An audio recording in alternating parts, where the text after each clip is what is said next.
بفضل اللہ وبرحمتہ فبذلک فلیفرحوا صدق اللہ مولانا العظیم وصدق رسولہ النبی الکریم الرؤوف الرحیم اللہم نور قلوبنا بالقرآن وزین اخلاقنا بالقرآن وادخلنا الجنة بالقرآن ونجنا من النار بالقرآن قال اللہ تعالی وتبارک فی شان حبیبہ مخبرا وآمرا ان اللہ وملائکتہ یصلون علی النبی یا ایھا الذین آمنوا صلوا علیہ وسلموا تسلیما اللہم صل علی سیدنا مولانا محمد معدن الجود والکرم صلاۃ و سلاما علیک یا سیدی یا رسول اللہ۔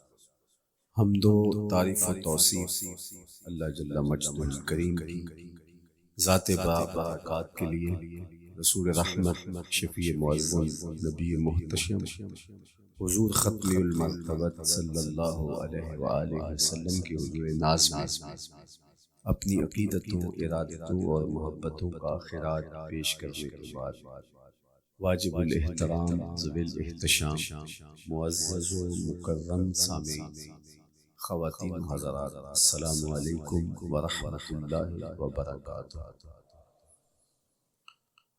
کتاب رحمت قرآن مجید میں اللہ جل شانہ نے ارشاد فرمایا، اے محبوب ارشاد کر دیجئے، فرما دیجئے،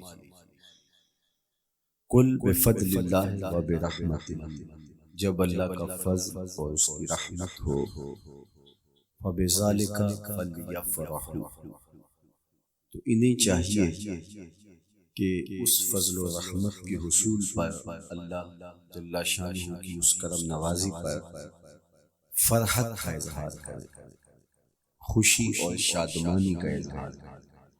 هو خیر مما یجمعون، اور وہ جب فرحت کا اظہار کرتے ہوئے، خوشی کا اظہار کرتے ہوئے خرچ کرتے ہیں، تو وہ خرچ کرنا اس مال سے بہتر ہے جو وہ جمع کرتے ہیں۔ تو خوشیوں کا حصول اللہ جل شانہ کا شکر واجب کرتا ہے۔ جب کوئی بھی خوشی ملے تو ہمارے اوپر ضروری ہوتا ہے کہ ہم اللہ کا شکر ادا کریں۔ شکریہ ادا کرنے سے نعمتیں اور زیادہ ملتی ہیں، اور شکریہ ادا نہ کرنے سے نعمتوں سے محروم کر دیا جاتا ہے۔ اور یہ انسانی فطرت ہے کہ جب اسے کوئی سرشاری ملے، جب اسے کوئی نعمت، رحمت یا راحت پہنچتی تو وہ اس پر خوش ہوتا ہے۔ قرآن مجید میں ایک مقام پہ فرمایا وَإِذَا أَذَقْنَا الْإِنسَانَ مِنَّا رَحْمَةً فَرِحَ بِهَا، جب انسان کو ہماری جانب سے کوئی رحمت ملتی ہے تو وہ اس پہ خوش ہو جاتا ہے۔ آپ ایک چھوٹے سے بچے کی گال سہلائیں، اس کو ٹافی دیں، اس کے سر پہ شفقت سے ہاتھ رکھیں تو اس کا چہرہ کھل کے گلاب ہو جاتا ہے۔ ٹھٹھرتے ہوئے ماحول میں کسی کو روک کے گرم چائے پلا دیں تو اس کی طبیعت میں سرشاری آ جائے گی اور وہ آپ کا شکر گزار رہے گا۔ تو یہ انسانی فطرت ہے، اس میں مسلمان ہونا بھی ضروری نہیں ہے کہ کسی بھی شخص کو آپ کوئی شے عطا کرتے ہیں، اسے کوئی خوشی دے دیتے ہیں تو وہ اس سے بہت زیادہ سرشار ہوتا ہے۔ رحمتم منا، جو لفظ قرآن نے بیان کی وہ ہے رحمتم، یعنی ہماری جانب سے اسے کوئی رحمت ملے۔ رحمتن نکرہ ہے، کوئی رحمت، عام سی رحمت، فرح بہا، تو اس رحمت کے ملنے پر وہ خوش ہو جاتا ہے۔ آپ کی اگر توجہ ہو تو رحمت ملنے پہ وہ خوش ہو جاتا ہے، اور اگر رحمت للعالمین مل جائے پھر اس کی خوشی کا عالم کیا، پھر اس کی مسرت کی کیفیت کیا ہوگی۔ یہ بات ذہن میں رکھیے کہ حضور کی آمد پر مسرت کا اظہار کرنا، خوشی کا اظہار کرنا، اس میں تو کوئی اختلاف نہیں ہے۔ امت کا کوئی بھی طبقہ اس کا انکار نہیں کرتا کہ یہ خوشی کی بات نہیں. خوشی کی بات ہر دور میں اور ہر علاقے کے اپنے اظہار کے سلیقے ہوتے ہیں اور طریقے ہوتے ہیں. اگر وہ شریعت کے مزاج سے متصادم نہ ہو تو ان کو اختیار کرنے میں کوئی حرج نہیں ہے. پھر مرور زمانہ کے ساتھ بدلتے ہوئے تقاضے ہوتے ہیں. کسی زمانے میں تلواروں کے ساتھ تیروں کے ساتھ لڑائی اور وہ جہاد اسلامی قرار پاتا. آج کی لڑائی میزائلوں کے ساتھ اور ٹینکوں کے ساتھ اور یہ بھی جہاد اسلامی قرار پاتا. کوئی کہے کہ تیر و تفنگ کو چھوڑ کے نیزہ و بالا کو چھوڑ کے شمشیروں کو چھوڑ کے یہ میزائلوں پہ آ جانا، یہ ٹینکوں پہ اور یہ جدید آلات حرب پہ آ جانا یہ دانش مندی نہیں ہے، یہ سنت سے انحراف ہے. تم یہ تو سنت کے مفہوم کو نہیں سمجھتے. اس دور میں آلات حرب وہ تھے، بدلتے تقاضوں کے ساتھ آلات حرب یہ ہوئے، تو وہ بھی عین جہاد اسلامی تھا، یہ بھی عین جہاد اسلامی تھا. اسی طرح خوشی کے مختلف طریقے ہیں. کسی زمانے میں بالکل پرانے لوگ جانتے ہیں جب کسی کے ہاں خوشی آتی تو وہ گڑ کی روڑیاں بانٹتے، یہ پرانا طریقہ. پھر اس کے بعد پتاشے بانٹنا شروع ہو گئے، پھر اس کے بعد شکر پارے آ گئے، اس کے بعد پھر لڈو آ گئے، پھر موتی چور اور پھر نہ جانے کیا. لیکن روح ایک جو گڑ بانٹنے سے مسرت کا اظہار تھا وہی آج جدید جو ہمارے پاس مٹھائی کی اقسام ہیں ان کو بانٹنے سے بھی وہی مقصود. کسی زمانے میں کسی کے ہاں بیٹا ہوتا تو وہ گھر کے دروازے پہ پتے باندھ دیتے. یہ اس دور کی جھنڈیاں اظہار کے لیے کس گھر میں خوشی آئی. تو آج کے دور میں تو ہمیں پتے باندھے ہوئے نہیں ملتے. آج گھروں کے اندر ولادت مبارک کے یا مختلف طرح کے غبارے لگا دیے جاتے ہیں یا جھنڈیاں لگا دی جاتی. تو مختلف بدلتے ہوئے ادوار میں وہ طریقے ضرور بدلے، لیکن جہاں تک مسرت کا اظہار ہے وہ روح بعین ہی ہر دور میں، ہر علاقے میں، ہر جو ہے وہ کلچر میں موجود. کسی بھی خوشی پہ مسرت کا اظہار، مسرت اور سرور اور کیفیت کا اظہار یہ انسانی زندگی. اسلام ہمیں مسرتوں کے اظہار اور شکرانے کی صورت کے بہت سارے طریقے دیں. اس میں سے روزہ رکھنا بھی ان طریقوں میں سے ایک طریقہ نوافل ادا کر کے شکر کا اظہار کرنا، خیرات بانٹ کے لوگوں کو کھانا کھلا کے مسرت کا اظہار کرنا، لوگوں کو لباس پہنا کے مسرت کا اظہار کرنا. اور اسی طرح دعوت ہے مختلف مواقع پہ مختلف چیزیں. پیر کے دن حضور علیہ السلام روزہ رکھتے تھے. پوچھا حضور آپ پیر کے دن روزہ کیوں رکھتے ہیں؟ قال فیہ ولدت، کہا اس دن میں پیدا ہوا تھا. تو اپنی ولادت کا حضور دن پیر روزہ رکھ کے اللہ کے شکرانے میں دن گزارتا. وہ حضور علیہ السلام کی زندگی کا ایک ایک لمحہ رب کے تشکر میں بسر ہوتا ہے. لیکن حضور نے اس کی وجہ بیان کر دی کہ میں اس دن کا روزہ خاص طور پہ اس لیے رکھتا ہوں فیہ ولدت، اس دن میری ولادت ہوئی تھی. اللہ اکبر. تو حضور کی ولادت اللہ کی بہت بڑی نعمت اور اس پر شکرانہ خود میرے حضور نے ادا کیا ہے. علماء نے لکھا ہے کہ حضور کی ولادت کی خوشی یہ اللہ کی رضا کا سبب اور ذریعہ ہے. آپ نے سنا علماء سے کہ دین کا سب سے بڑا دشمن جس کا نام لے کے مذمت کی گئی وہ ابو لہب. پورے قرآن میں کسی اور کافر کا ابو جہل کا نام بھی نہیں، عتبہ عتیبہ اور امیہ کا نام بھی نہیں. لیکن نام لے کر کے مذمت اگر کسی شخص کی گئی تو ابو لہب.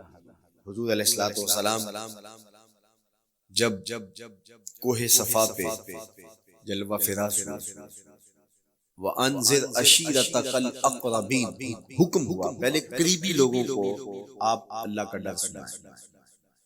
تو حضور علیہ السلام نے قریبی لوگوں میں محنت کی، تو قریش کو، صنادید قریش کو، بنو ہاشم کو بلایا اور بولا کہ حضور نے ایک بات کی کوہ صفا کہ اگر میں تمہیں کہوں اس پہاڑ کی دوسری جانب سے ایک لشکر آ رہا ہے جو تمہیں کچل دے گا تو کیا میری بات مان لو؟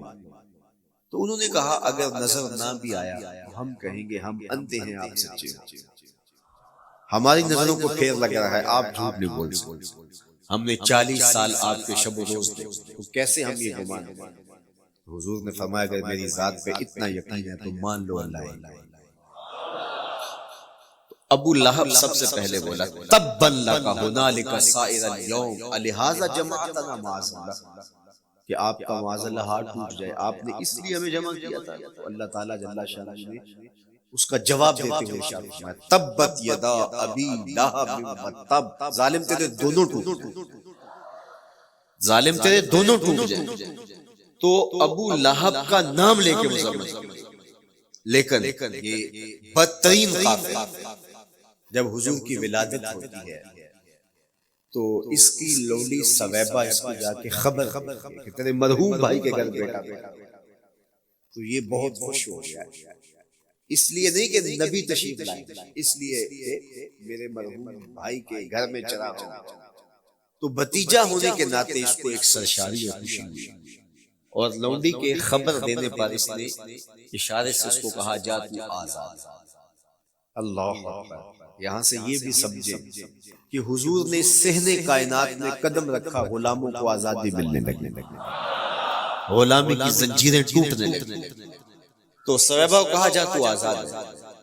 خیر ابو لہب کی ساری زندگی آپ کو پتہ ہے، لیکن جب مر گیا تو حضرت عباس رضی اللہ تعالیٰ عنہ کو خواب میں ملا، انہوں نے کہا سنا کیسی بیت گئی؟ اس نے کہا سخت مشکل، ڈاڈی تکلیف، حضور کی مخالفت بڑی مہنگی پڑی، لیکن اتنا ہے کہ جب پیر کا دن آتا ہے جس انگلی سے اشارہ کر کے لونڈی کو آزاد کیا تھا اس سے ٹھنڈا اور میٹھا مشروب بھی ملتا ہے اور عذاب میں بھی کچھ کم نہیں۔ شارع مسلم امام نووی کے استاد امام ابو شامہ جو بہت بڑا نام ہے حدیث میں، وہ فرماتے ہیں جب ایک کافر کو حضور کو نبی سمجھ کے نہیں بھتیجا سمجھ کے خوشی کرنے کا بھی صلہ ملتا ہے، تو ایک مومن جو حضور کا غلام ہے اور حضور کو امام اور مقتدا اور نبی رسول اور محبوب سمجھ سے خوشیاں کرتا ہے، اس کو اللہ کتنا کچھ عطا کرے گا۔ دوستاں کجا کنی محروم تو کے بعد دشمناں نظر پائے، جب تو دشمنوں کو اتنا دیتا ہے تو دوستوں کو کتنا عطا کرے گا۔ تو حضور کی آمد پر مسرت کا اظہار، بشاشت کا اظہار، یہ اہل ایمان کا طریقہ رہا ہے۔ ہاں جو اس کا انداز ہے، کسی کو نوافل میں زیادہ سرور ملتا ہے وہ نوافل کثرت سے پڑھ لے، کسی کو زیادہ سرور روزے میں آتا ہے تو وہ روزے رکھ کر کے اس شکرانے کو ادا کرے، کوئی ذکر کی مجلس سجا لے، مختلف طریقے موجود ہیں۔ حضور علیہ السلام تشریف لائے، صحابہ بیٹھے ہوئے، صحیح مسلم میں روایت ہے، سنن نسائی میں اور کتب حدیث محفل بپا تھی، تو حضور نے آ کہا ما اجلسکم، کیوں بیٹھے ہوئے ہو؟ تو جو انہوں نے جواب دیا وہ سنو، جلسنا نذکر اللہ ونحمدہ علی ما ہدانا للدین ومن علینا بک، حضور ہمارے بیٹھنے کا مقصود یہ ہے کہ ہم اللہ کا شکر ادا کر رہے ہیں اس بات پر کہ اس نے ہمیں ہدایت دین عطا کی، ومن علینا بک، اور آپ کی صورت میں ہمارے اوپر احسان کیا، ہمیں آپ عطا ہوئے، اس پر اللہ کا شکر ادا کرنے کی مجلس سجائے گا۔ اب بات تو سادہ سی تھی، لیکن میرے حضور نے ان سے کہا کیا تم اس بات پہ قسم دے سکتے ہو کہ اسی لیے بیٹھے ہو؟ تو انہوں نے کہا جی ہم قسم دیتے ہیں ہم اسی لیے بیٹھے ہیں۔ میں اٹھاؤ قسم، تو صحابہ نے باقاعدہ قسم دی، ہم قسم اٹھاتے ہیں ہمارے بیٹھنے کا مقصد یہ ہے کہ اللہ کا شکر ادا کریں اور آپ کی صورت میں جو انعام خداوندی ملا ہے اس پر اللہ تعالیٰ کا شکریہ ادا کریں۔ حضور نے باقاعدہ ان سے قسم لی اور انہوں نے باقاعدہ قسم لی۔ اب صحابہ کو حیرت تو تھی کہ یہ موقع قسم کا تو نہیں تھا، لیکن حضور نے قسم لی ہے، کیوں؟ حیرت و استعجاب کی کیفیت تھی۔ حضور علیہ السلام نے فرمایا صحابہ میں تم سے جو ابھی قسم لی ہے یہ کسی تہمت کی بنیاد پر نہیں لی، یعنی تمہارے قول کی صداقت میں مجھے کوئی شک نہیں تھا کہ میں نے قسم سے تصدیق کی، بلکہ اس کا سبب اور تھا۔ بعض اوقات قسم اس لیے کی جاتی ہے کہ کسی متردد ذہن کو مطمئن کرنا ہوتا ہے، اور بعض اوقات قسم واقعہ کی اہمیت کو بڑھانے کے لیے کی جاتی ہے۔ کوئی بندہ کہہ رہا ہے کہ جناب فلاں صاحب آ رہے ہیں ہمارے گھر میں، مہمان آ رہے ہیں، تو گھر کے اچھا کہتا ہاں قسم اللہ کی، تو اس کا یہ مطلب نہیں کہ اس کے شک ہوتا ہے، اس کی خوشی اور اس کی مسرت کے اظہار کو بڑھانے کے لیے وہ کہتا ہے کہ ہمارے گھر کے اندر آج فلاں آ رہا ہے، وہ کہتا اچھا کہتا ہاں ہاں قسم اللہ کی وہ آ رہا ہے۔ تو یہ متردد کا شک دور کرنے کے لیے قسم نہیں ہے، یہ بلکہ اس کی خوشی اور سرشاری کو پختہ کرنے کے لیے۔ تو عربوں میں قسم مختلف وجہ سے کی جاتی ہے، تو حضور نے فرمایا یہ جو میں نے تم سے قسم لی ہے یہ کسی تہمت کی بنیاد پہ نہیں لی، بلکہ اس قسم کا سبب کیا ہے سنو۔ پھر حضور نے خود بتایا، فرمایا تم یہاں بیٹھے تھے، میں حجرے میں بیٹھا تھا، اتانی جبریل علیہ السلام، میرے پاس جبریل امین حاضر خدمت ہوئے، فاخبرنی ان اللہ یباہی بکم الملائکہ، تو مجھے انہوں نے خبر دی ہے، محبوب ذرا باہر تو نکل کے دیکھو، صحابہ تمہارے اس عمل پر اللہ فرشتوں میں ناز کر رہا ہے، اللہ فرشتوں میں فخر کر رہا ہے کہ دیکھو میں نے ان کو نعمت دی، کتنے قدردان نکلے، اس نعمت کا شکرانہ ادا کر رہے ہیں۔ اور آج اگر ہم اپنے گھر میں بیٹھ کے، اپنی مسجد میں بیٹھ کے حضور کی صورت میں انعام خداوندی کا شکریہ ادا کرتے ہیں تو اللہ کی رحمتوں سے بعید نہیں کہ اللہ فرشتوں سے کہے دیکھو صدیاں بیت گئی، یہ آج بھی شکرانہ ادا کر رہے ہیں، اور یہ بات میری اور آپ کی بخشش کی ضمانت قرار پائے۔ تو حضور کی صورت میں جو انعام ہوا، حضرت حسان بن ثابت اکثر کہا کرتے تھے منّا علینا ربنا ام بعث فینا محمد، ہمارے رب نے ہمارے اوپر احسان کر دیا ہے کہ محمد عربی عطا کر دیا۔ ساری زندگی سجدے میں سر رکھ کے شکر ادا کرتے رہے، حق شکر پھر بھی ادا کرتے۔ میں تو کہا کرتا ہوں ہمارے بدن پہ اتنے بال نہیں ہیں جتنے رسول اللہ کے احسان، ہمارا بال بال قرض رسالت میں جکڑا ہوا، ساری زندگی ان کے گیت گائیں۔ میں ایک رات کے میلاد کا صرف قائل نہیں ہوں، ایک رات میلاد کر لو اور پورا سال چھٹی، ساری زندگی حضور کا نام جپو، ساری زندگی حضور پہ درود پڑھو، لمحہ لمحہ حضور کے ذکر کا چراغاں کرو، صرف اپنے گھروں میں، اپنی چہار دیواریوں میں اور اپنے بازاروں میں جھنڈیاں ہی نہ لگاؤ، بلکہ دل کے ایک ایک پرت پہ نام محمد کی جھنڈی لگاؤ۔ صرف منڈیروں پہ چراغاں ہی نہ کرو، بلکہ دل کی اندھیر گلیوں میں بھی حضور کے نام کا چراغاں کرو، اندر بھی روشنی ہو باہر بھی روشنی ہو، حضور پہ درود پڑھو، حضور کا ذکر کرو، اپنے بچوں کو بٹھا کر کے حضور کے قصیدے سناؤ، حضور کی شانیں سناؤ، حضور کی سیرت بتاؤ، اپنے گھر کے ماحول کے اندر، اپنی مسجد میں، اپنی گلی میں، اپنے دوستوں میں حضور کا ذکر کرو۔ دوستوں آپس میں بیٹھو تو کہو یار اللہ کا کتنا کرم ہو گیا کہ اللہ نے ہمیں حضور عطا کیا۔ دوستوں میں بیٹھے جب یوں بات کرو گے تو اللہ کی رحمتیں کس قدر تمہارے اوپر برسے گی۔ اپنی عقیدتوں کا اظہار کرو، وہاں کمیت نہیں دیکھی جاتی، وہاں کیفیت دیکھی جاتی، وہاں مقدار نہیں دیکھی جاتی، وہاں معیار دیکھا جاتا۔ وہ چہرہ اور چہرے کا تل نہیں دیکھتے، وہ بندے کا دل دیکھتے ہیں، وہ دیکھتے ہیں کون کس خلوص کے ساتھ محبت لے کر کے آیا۔ شاہ ولی اللہ محدث دہلوی بہت بڑا نام ہے، تمام مکاتیب فکر کے نزدیک معتبر نام۔ شاہ ولی اللہ محدث دہلوی فرماتے ہیں میرے والد شاہ عبد الرحیم محدث دہلوی ہر سال حضور کا میلاد کرتے ہیں اور اپنی استطاعت کے مطابق لوگوں میں، آنے والوں میں کچھ کھانا بھی تقسیم کرتے ہیں۔ ایک سال حالات اتنے پتلے تھے کہ ان کو میسر نہ تھا کہ لوگوں کو بھرپور کھانا کھلا سکے، لیکن کہا چلو ناغہ نہ ہو، ایک تسلسل ہے جاری رہے، تو انہوں نے چنے بانٹ دیے، لیکن دل میں تشویش تھی کہ اس مرتبہ من کی منشا پوری نہیں ہوئی، تو اسی حالت میں سو گئے، سوئے تو مقدر جاگا، حضور کا دیدار نصیب ہوا، اور جس نے حضور کو خواب میں دیکھا اس نے حضور کو ہی دیکھا۔ من رآنی فی المنام فقد رآنی، فرمایا جس نے مجھے خواب میں دیکھا اس نے مجھے ہی دیکھا۔ فإن الشیطان لا یتمثل بی، شیطان میری مثل ہو ہی نہیں سکتا، خواب میں آ کر بھی حضور کی مثل ہونے کا دعویٰ نہیں کر سکتا، جس نے مجھے دیکھا اس نے مجھے ہی دیکھا۔ اور دوسری بات حضور جس کے خواب میں آئے قصد ارادے اور مرضی سے۔ تیسری بات حضور علیہ الصلوۃ والسلام نے خواب میں کسی کو کچھ عطا کیا تو وہ حقیقت میں عطا ہے۔ ویسے میں خواب میں کسی سے کچھ لیتا ہوں، آپ خواب میں کسی سے کچھ لیتے ہیں یا کسی کو کچھ لیتے ہیں تو وہ محض آپ نے کسی سے قرض لینا ہو تو وہ خواب میں آ کے ادا کر تو صبح اٹھ کے کھاتے سے نام کاٹ دیں گے؟ آپ کہیں گے خواب میں ادا کیا، بھوک میں تڑپتے سو گئے، رات عالی نسب ہوٹل سے کھانا کھاتے رہے، صبح بھوک محسوس کریں گے یا نہیں؟ خواب میں کھایا وہ کیا کسی نے کہا 100 بار میرے ہاتھوں میں تیرا دامن آیا، جب آنکھ کھلی تو اپنا ہی گرے بار، کچھ نہیں ہوتا، خواب محض خواب ہوتا ہے۔ لیکن اگر حضور کسی کو خواب میں کچھ عطا کرے، امام بوصیری سے پوچھیں، رات چادر ملتی ہے، صبح اٹھتے ہیں کندھوں پہ موجود ہوتی ہے۔ حضور عطا کرتے ہیں تو حقیقت میں عطا کرتے ہیں۔ امام سخاوی نے القول البدیع میں لکھا ہے، ایک شخص حضور کے روضے پہ کھڑا ہے اور کیا کہتا ہے، انا ضیف، میں آپ کا مہمان ہوں اور آپ کے ہوتے ہوئے کسی اور در پہ تم جانا۔ آقا جی میں تیرا ہو کے خیر منگاں در در در، مریل کتا کیوں اخواواں ایڈے بختاں وردہ، جب میں تیری چوکھٹ پہ ہوں تو کسی اور سے کیوں مانگوں؟ اور میرے امام بولے، کون دیتا ہے دینے کو منہ چاہیے، دینے والا ہے سچا، ہمارا کوئی جھولی میں چند ٹکڑے ڈال بھی دے تو ساری زندگی جتلائے گا۔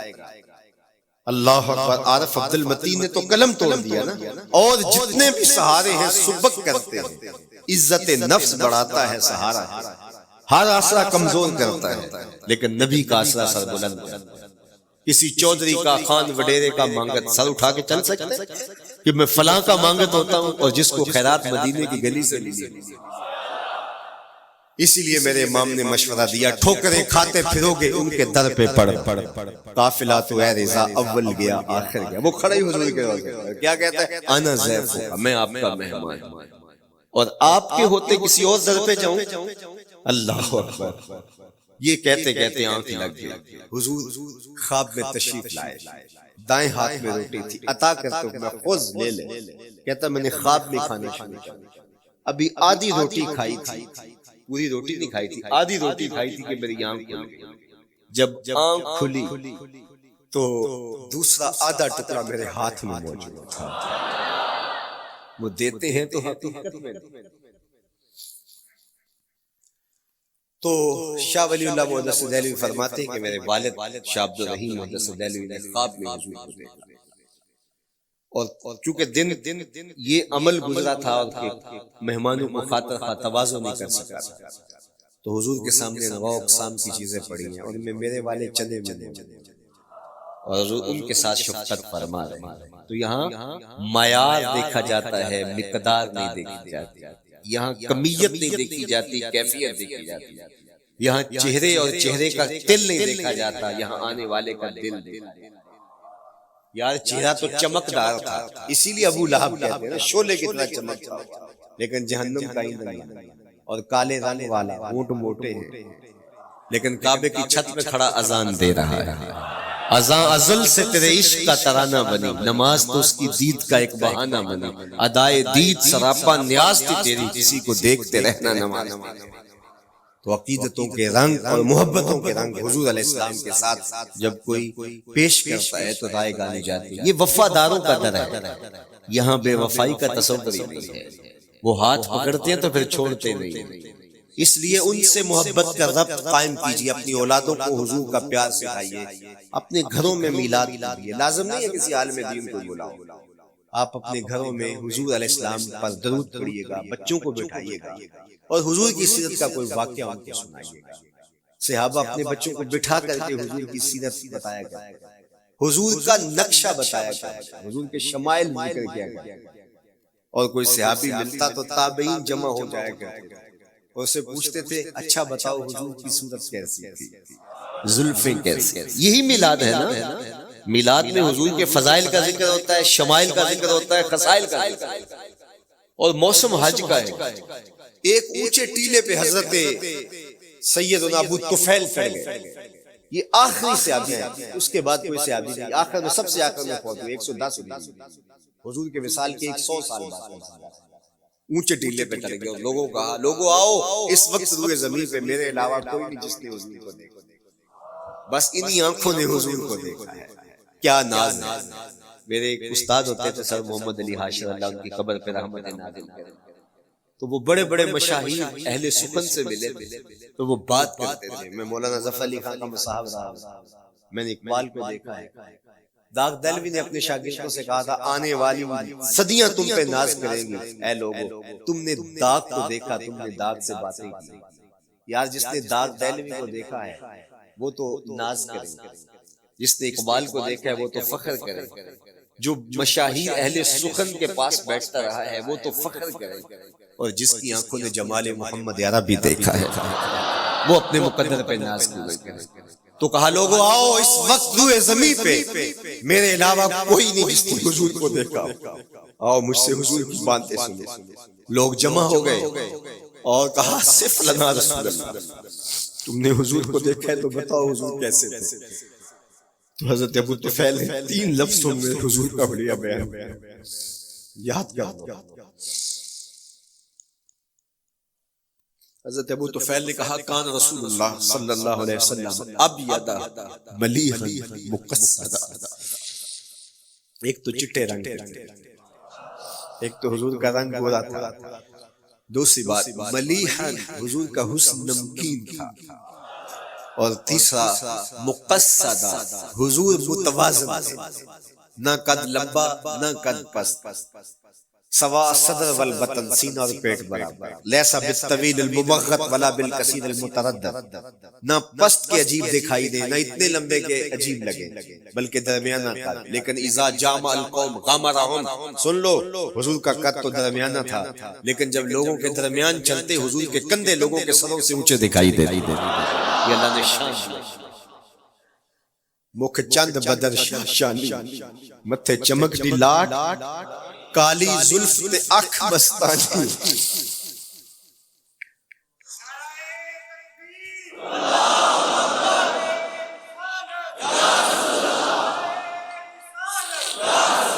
کالی زلف تے اکھ مستانی ہے، مخمور رکھی ہند مد بھری. میں آپ کو مدینے کی گلی میں لے جانا چاہتا تھا کہ حضور علیہ السلام کی جب آمد ہوئی اہل مدینہ نے کس طرح جلوس نکالا، وہ عقیدتوں کے کیا رنگ تھے، لیکن وقت سمٹ گیا. لیکن اتنا سن لو کہ جب حضور تشریف لائے تو جنوبی سمت سے حضور آئے. جب انہوں نے دیکھا نا تو اچانک ودا کے پہاڑوں کی اوٹ سے حضور دکھائی دی.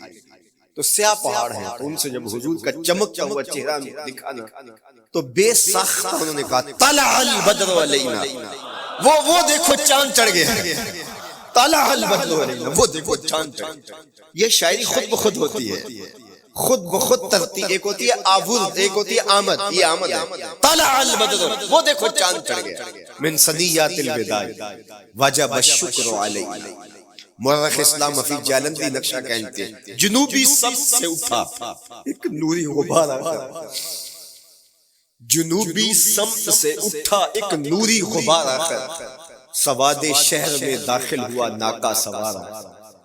زبان پر اشرق البدر علینا کی صدائیں تھی، دلوں میں ما دعا للہ دائی کی دعائیں تھی. نبوت کی سواری جس طرف سے ہو کے جاتی تھی، درود و نعت کے نغمات کی آواز آتی تھی. کہیں معصوم ننھی بچیاں تھیں دف بجاتی تھی، رسول پاک کی جانب اشارے کر کے گاتی تھی اور کہتی کیا تھی، ہم ہیں بچیاں نجار کے عالی گھرانے، خوشی ہے آمنہ کے لال کے تشریف کی، خوشی ہے آمنہ کے لال کے. عجیب رنگ بکھرے ہوئے. حضور نے جب بچیوں کو دیکھا تو فرمایا تم مجھ سے محبت کرتے ہو؟ انہوں نے کہا ہم دل و جان سے آپ سے پیار کرتے ہیں. تو حضور نے فرمایا واللہ انا احبکن، اللہ کی قسم میں بھی تم سے پیار کرتا ہوں، میں بھی تم سے پیار کرتا ہوں. لوگ گھروں کو سجائے بیٹھے ہلم الینا یا رسول اللہ الی العدد والعدۃ والمنع. حضور آ جاؤ نا، آ جاؤ، ہمارے پاس اسلحے بھی ہیں، کسی نے حملہ کیا توڑ کے رکھ دیں گے، ہمارے بڑے بڑے گھر ہیں، مہمان آئے سنبھال لیں گے، رک جاؤ نا ہمارے گھر. اب اتنے چاہنے والے ہوں تو کس کو پذیرائی دے. حضور کی مہار گردن پہ ڈال دے، فرماتے خلوا سبیلھا ناقتی مامورۃ من اللہ، اس کی راہیں چھوڑ دو، یہ اللہ کے حکم کی پابندی ہے. کہتے ہیں لوگوں نے اونٹنی کو چارہ دکھانا شروع کر دیا کہ چلو اونٹنی بیٹھ جائے. اللہ اکبر.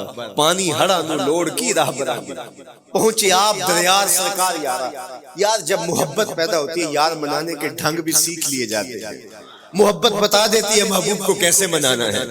لیکن حضور فرماتے ہیں خلو سبیلہ ناقتی معمور، راہیں چھوڑ دو، میری اونٹنی اللہ کے حکم کے پابند ہے. یہ سبز چاروں کے لالچ میں آنے والی نہیں، چھوڑو چھوڑو اس کا راستہ. اللہ اکبر. جب بنو نجار کے محلے سے حضور گزرے، یہی بچیوں نے تالا البدر علینا پڑھا تھا، اور یہی محلہ حضور کے ننیال کا محلہ تھا. انہوں نے جو لفظ ہے امام صالحی نے، اللہ ان کی قبر پہ کروڑوں رحمتیں نازل کرے، سبل الہدا والرشاد میں نے کئی مرتبہ یہ مقام پڑھا ہے. باب الہجرہ مسلم شریف باقی کتب حدیث میں بھی ہے، لیکن امام صالحی نے بہت ساری حدیث جمع کی ہیں، اور انہوں نے یہاں جو منظر بیان کیا ہے، انہوں نے جو لفظ کہے نا جب حضور آئے بنو نجار کے محلے سے گزرنے لگے تو ذرا لفظوں کی چاشنی دیکھی، ان لفظوں سے ٹپکتے شہد کو دیکھی. تو انہوں نے آگے بڑھ کے حضور کو دعوت دی، اور لفظ کیا کہے؟ حلم الی اخوالک یا رسول اللہ الی العدد والعدت والمن. حضور ادھر تو رک جاؤ، یہ تو آپ کے ماموں کے گھر ہے، یہ تو آپ کے ننیال کا محلہ ہے. لیکن حضور نے فرمایا کہ بس میری راہیں چھوڑ دو. پھر اونٹنی جا کے کہاں بیٹھی؟ نیویاں دا پرونا ہے میرا نبی. کوٹھیاں تے چڑھے ویخ دے رہ گئے. سہل اور سہیل دو یتیم بچے تھے، اور ان کی خالی جگہ پڑی تھی. جا کے اونٹنی وہاں اٹھایا گیا، پھر بیٹھ گئے. قریب ترین مکان حضرت ابو ایوب انصاری کا تھا. دوڑے آئے، سامان اتارنے لگے. کہا حضور اونٹنی کو اب نہ اٹھاؤ، اب تو میرے وقت جاگ پڑے. پھر ان کی کیفیت کیا تھی؟ امروز شاہ شاہاں مہمان شو دستو مار. امروز